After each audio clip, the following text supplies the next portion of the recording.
한국에서 만들어진 과자 하나가 14억 명의 나라를 조용히 집어삼키고 있습니다. 놀라운 건 그게 한국 시장에서 단 한 번도 1등을 차지해 본 적 없는 기업의 작품이라는 겁니다. 인도에서 초코파이는 그냥 과자가 아닙니다.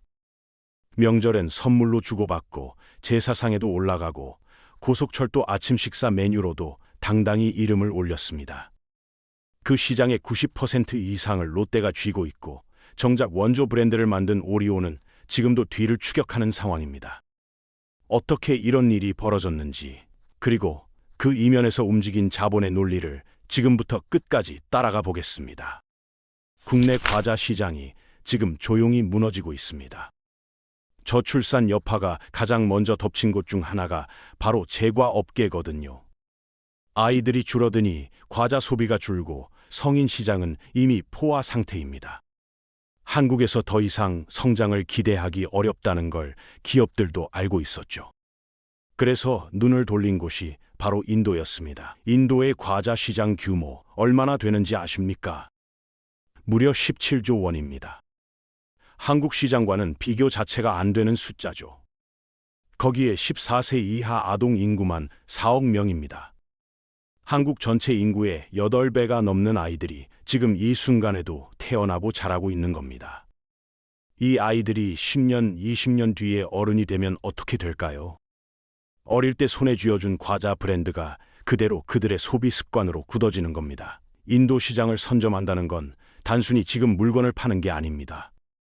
앞으로 수십 년치의 고객을 미리 확보하는 싸움이었던 거죠. 이 거대한 기회를 알아본 기업들이 조용히 움직이기 시작했습니다. 롯데가 인도 땅에 첫 발을 내디딘 건 2004년입니다. 지금처럼 인도가 주목받기 한참 전이었죠. 다른 기업들이 인도 아직 이르지 않나 라며 망설이고 있을 때 롯데는 이미 짐을 싸고 있었습니다. 그런데 롯데가 선택한 방식이 좀 특이했습니다. 공장을 짓거나 직원을 채용하는 방식이 아니었거든요. 인도 남부에 90년 역사를 가진 현지 제과업체 페리스를 통째로 사버린 겁니다. 90년이면 그 지역에서 두 세대에 걸쳐 쌓아온 신뢰와 관계가 그대로 딸려오는 거잖아요. 롯데가 진짜 원한 건 과자 만드는 기술이 아니었습니다. 페리스가 수십 년에 걸쳐 인도 전역에 깔아놓은 유통망이었죠. 어느 골목 구멍가게에 어떻게 물건을 들여놓는지, 어느 도매상과 어떤 관계를 맺어왔는지, 그 눈에 보이지 않는 자산을 한 번에 손에 넣은 겁니다. 바닥부터 시작했다면 10년이 걸렸을 일을 단 한 번의 인수로 건너뛴 거였죠. 롯데는 시간을 샀습니다. 그리고 그 선택이 이후 모든 것을 바꿔놓았습니다. 인도라는 나라, 지도로만 보면 그냥 큰 나라 같아 보이죠. 그런데 실제로 들어가 보면 얘기가 완전히 달라집니다. 한국 면적의 3주배가 넘고 공식적으로만 수백 개의 언어가 공존하는 나라입니다. 북쪽 사람과 남쪽 사람이 서로 말이 안 통할 정도니까요. 이런 나라에서 과자를 팔려면 뭐가 가장 중요할까요? 맛이요? 가격이요? 둘 다 틀렸습니다. 정답은 유통입니다. 인도 전역에는 수천만 개의 소매점이 흩어져 있습니다. 대형 마트보다 동네 구멍가게가 훨씬 더 많은 구조거든요. 그 골목마다 내 제품을 꽂아 넣을 수 있느냐, 없느냐가 승패를 가릅니다. 공장을 아무리 크게 지어도 물건을 소비자 손에 쥐어줄 수 없으면 아무 소용이 없는 거죠. 롯데가 페리스를 인수하면서 얻은 게 바로 이겁니다. 인도 전역의 골목 구석구석까지 뻗어 있는 유통의 핏줄을 단번에 손에 넣은 거죠. 경쟁사들이 그 핏줄을 스스로 만들려고 애쓰는 동안 롯데는 이미 그 위에서 제품을 흘려보내고 있었습니다. 유통망을 확보했다고 끝이 아니었습니다. 더 근본적인 문제가 남아 있었거든요. 롯데가 인도에서 초코파이를 팔려고 했을 때 뜻밖의 벽에 부딪혔습니다. 바로 초코파이 안에 들어가는 마시멜로였습니다. 마시멜로를 만들 때 쓰는 재료가 동물성 젤라틴이거든요. 한국에서는 아무도 신경 쓰지 않는 성분이죠. 그런데 인도는 다릅니다.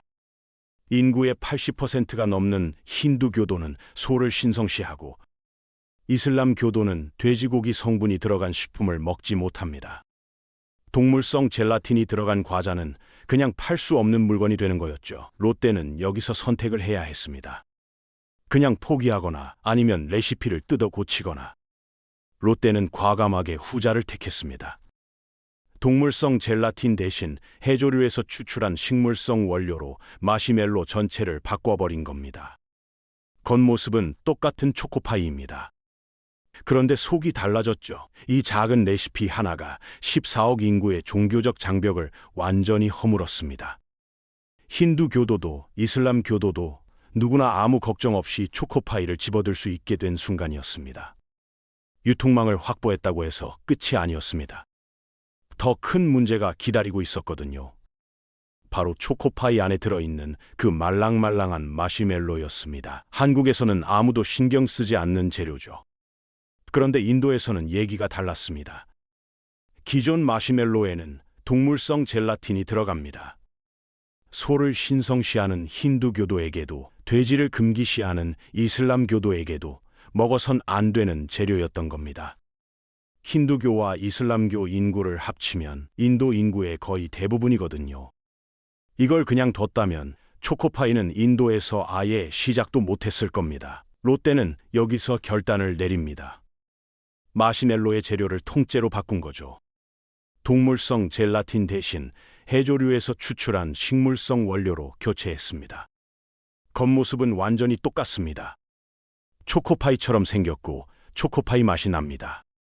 하지만 속은 완전히 다른 제품이 된 거죠. 이 작은 변화 하나가 14억 명의 시장을 여는 열쇠가 됐습니다. 소비자들이 맛이 아니라 믿음으로 손을 뻗기 시작한 겁니다. 재료 하나를 바꿨을 뿐인데 인도 사람들의 반응은 예상을 훨씬 뛰어넘었습니다. 처음엔 그냥 맛있는 과자였겠죠.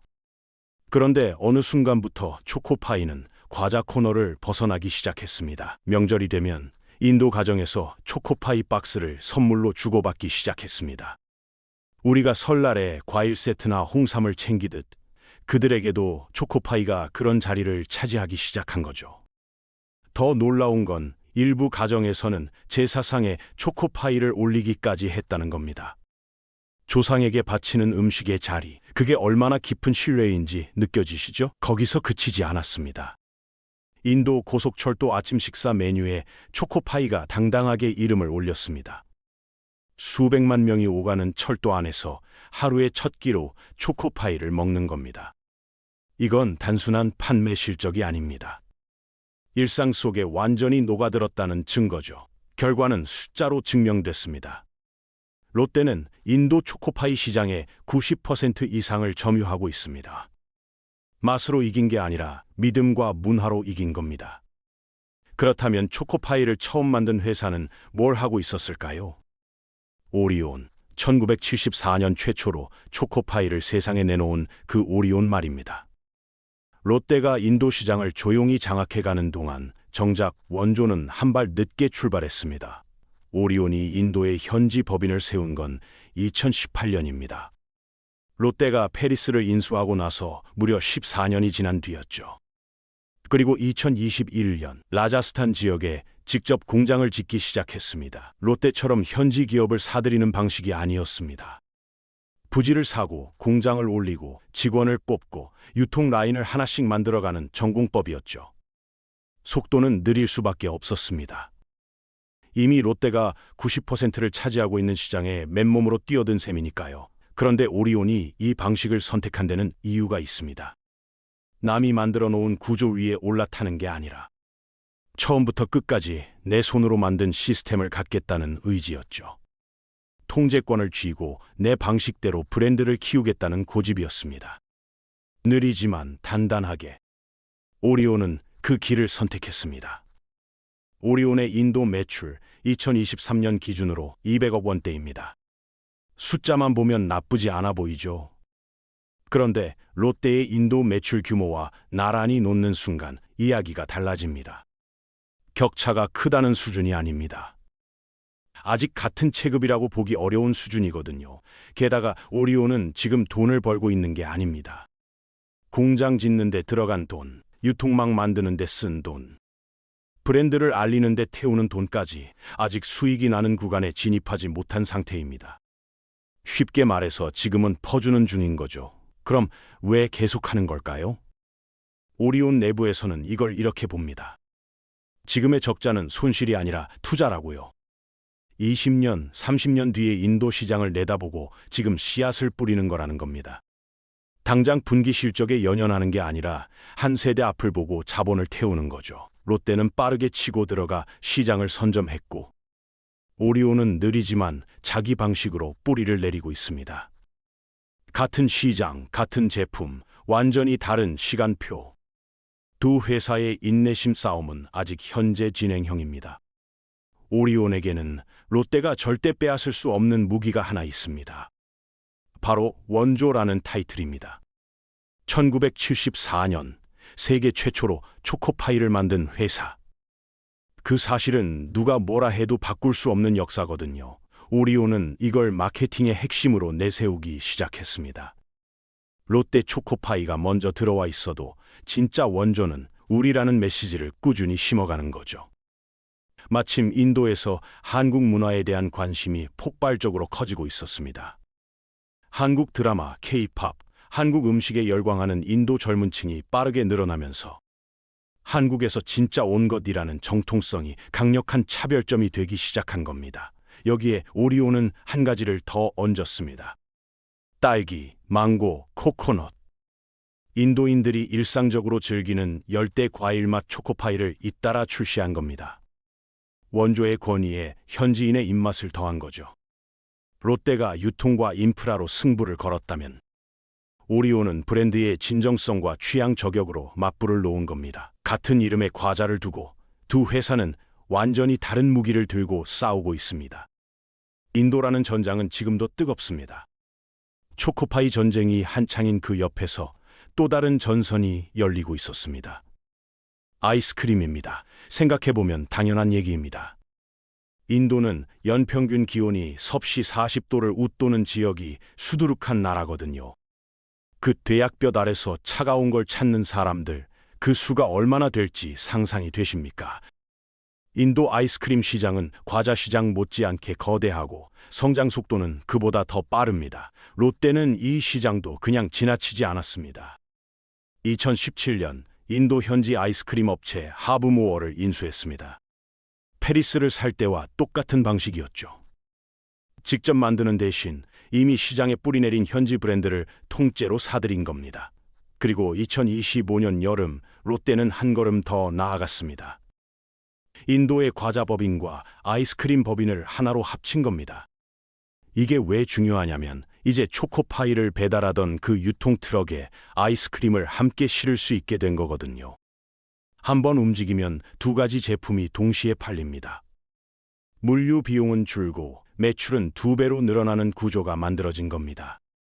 과자 하나로 뚫어놓은 길 위에 아이스크림이라는 두 번째 수레를 올린 거죠. 유통망 위에 과자와 아이스크림을 동시에 올렸으니 다음 단계는 뭘까요? 롯데는 인도를 단순한 판매 시장이 아니라 생산 기지로 바꾸기 시작했습니다. 인도 공장에서 만든 제품을 인도 안에서만 파는 게 아닙니다. 중동으로, 동남아로 수출하는 겁니다.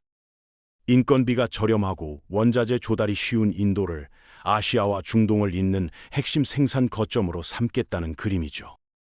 이미 인도판 월드콘과 돼지바, 현지에서 크런치라는 이름으로 불리는 제품들이 프리미엄 시장에서 폭발적인 반응을 얻고 있습니다. 한국 아이스크림이 인도 소비자들에게 고급스러운 거로 받아들여지기 시작한 겁니다. 그리고 롯데는 숫자로 목표를 못 박았습니다. 2032년까지 인도에서만 연 매출 1조 원. 지금보다 몇 배는 더 큰 숫자입니다. 허황된 꿈처럼 들릴 수도 있지만 20년 전 아무도 주목하지 않을 때 뛰어들어 시장의 90%를 차지한 회사가 세운 목표라는 걸 기억해야 합니다. 과자 하나에서 시작해서 아이스크림을 얹고 이제는 수출 거점까지. 롯데의 인도 전략은 지금도 멈추지 않고 확장되고 있습니다. 결국 이 이야기는 과자 싸움이 아닙니다. 언제, 어디에, 얼마나 과감하게 자본을 던지느냐의 싸움이었습니다. 롯데는 아무도 보지 않을 때 먼저 뛰어들었고 레시피 하나를 바꾸는 것으로 14억 명의 마음을 열었습니다. 오리온은 늦었지만 자기 방식을 고집하며 천천히 뿌리를 내리고 있죠. 두 회사의 선택 중 어느 쪽이 옳은지는 아직 역사가 쓰는 중입니다. 한 가지는 분명합니다. 지구 반대편 골목 구멍가게에 꽂힌 초코파이 한 개가 수조 원짜리 미래를 만들어가고 있다는 사실입니다.